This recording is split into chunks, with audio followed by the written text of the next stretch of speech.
साथियों, स्वागत है आप सभी का एक बार फिर से मेरे चैनल पर और यहाँ पे भी आपके लिए एक इम्पॉर्टेंट अपडेट है। अगर आपके पास एक वैलिड जेआरएफ है और अभी तक आपने पीएचडी प्रोग्राम में एडमिशन नहीं ले पाए हैं, तो उसी के क्रम में डीबीटी की ऑटोनॉमस इंस्टीट्यूट आरसीबी यानी रीजनल सेंटर फॉर बायोटेक्नोलॉजी की वेबसाइट पे आप विजिट करते हैं, तो आज की तारीख में यहाँ पे एक नोटिफिकेशन दिया गया है, जहाँ पे आपके PhD programme in the biotechnology 2025-26 session के लिए जो है वो आपका एप्लीकेशन फॉर्म जो है वो आउट कर दिया गया है और इसकी जो लास्ट डेट है वो आपकी 15 नवंबर तक आप इस एप्लीकेशन को भर सकते हैं।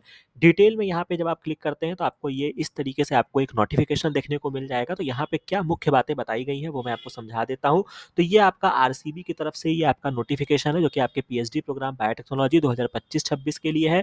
आरसीबी जो यूनेस्को के अंतर्गत आता है, यहाँ पे जो आपको बहुत सारे बायोटेक के बेहतरीन क्षेत्र में यहाँ पे कार्य होता है, क्या क्या यहाँ पे फैसिलिटीज़ हैं वो सारी बातें आपको बताई गई है। आपको एनिमल्स एक्सपेरिमेंट्स करने के लिए एनिमल फैसिलिटी वगैरह भी आपको मिलती है। तो बहुत सारी चीज़ें यहाँ पे हैं। डॉक्टर प्रोग्राम की जो यहाँ पे अगर मैं बात करता हूँ, तो यहाँ पर जो आपका पीएचडी का जो रजिस्ट्रेशन होगा वो आपके आरसीबी की तरफ से होगा और यहाँ पे पीएचडी डिग्री जो ऑफर करते हैं, आप किसी भी फील्ड ऑफ साइंस के हैं, मेडिसिन के हैं, टेक्नोलॉजी के हैं, तो आप यहाँ पे आ सकते हैं।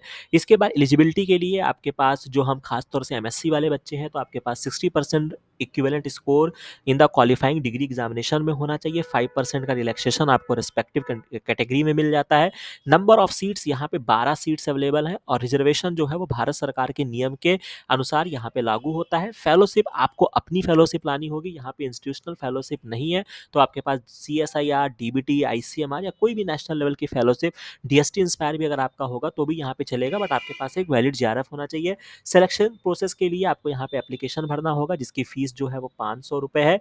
इसके बाद यहाँ पे अगर आप एससी, एसटी, पीडब्ल्यूडी और ईडब्ल्यूएस कैटेगरी से आते हैं, तो आपको एप्लीकेशन फीस भी आपको पेमेंट नहीं करना है। जो आपके एलिजिबल कैंडिडेट होंगे उनका 11 से 12 दिसंबर को ऑफलाइन इंटरव्यू होगा, जो कि आपके आरसीबी फरीदाबाद में कंडक्ट कराया जाएगा। फेलोशिप आपको वही बताया गया कि आपको अपने रिस्पेक्टिव इंस्टीट्यूट से प्राप्त करनी है। अपार्ट फ्रॉम दैट अगर मैं आगे बढ़ता हूँ, यहाँ पर जो आपकी फ़ीस कितनी होने वाली है वो चीज़ें यहाँ पे मेंशन है कि आप यहाँ से पीएचडी करते हैं तो कितने रुपए आपको मिलेगा, थीसिस सबमिशन या वो सारी चीज़ें आपका है। अगर आप यहाँ पे सेलेक्ट होते हैं तो आपको उस हिसाब से अपनी फ़ीस जो होगी वो यहाँ पे देनी होगी। एप्लीकेशन के लिए इन्होंने अपने पर्टिकुलर वेबसाइट को लॉन्च किया है, आप वहाँ पे जा सकते हैं।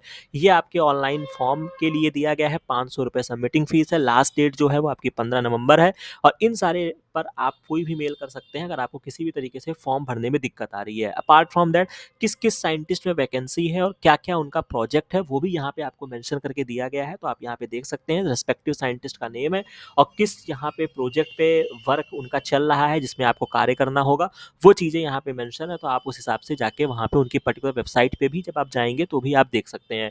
तो मुझे लगता है कि इतनी सारी इन्फॉर्मेशन आपके लिए सूटेबल नहीं होगी। अपार्ट फ्रॉम दैट यहाँ पे आप क्लिक करना होगा अप्लाई ऑनलाइन पे।